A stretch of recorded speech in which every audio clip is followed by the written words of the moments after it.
As we think about church and church life, there's a story of a man who was coming out of church one day, and the preacher was standing at the door, shaking hands as he always did. Pastor grabbed the man by the hand and he pulled him alongside and he said to him, "You need, brother, to join the army of the Lord." My friend replied, this man replied, "I'm ready. I'm already in the army of the Lord, Pastor." Pastor questioned him and said, "How come I don't see you except at Christmas and Easter?" He whispered back, "Well, I'm in the Secret Service." He comes when he needs to. A Sunday school class was studying the 10 Commandments. They were ready to discuss the last one when the teacher asked if anyone could tell her what it was. Little Susie raised her hand, stood tall, and quoted, "Thou shalt not take the covers off thy neighbor's wife."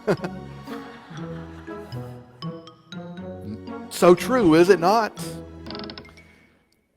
After the christening of his baby brother in church, Jason sobbed all the way home in the back seat of the car.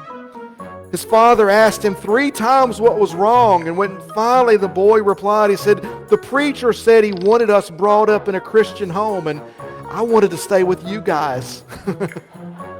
Says a Sunday school teacher asked her children as they were on their way to church service, "And why is it necessary to be quiet in church?" One bright little girl replied, "Because people are sleeping." You know, there's a story that says, and I think there's some sense of boldness here too, that a small store owner was being pressured to sell his store to the owners of a large department store who had bought every building on the block except for his.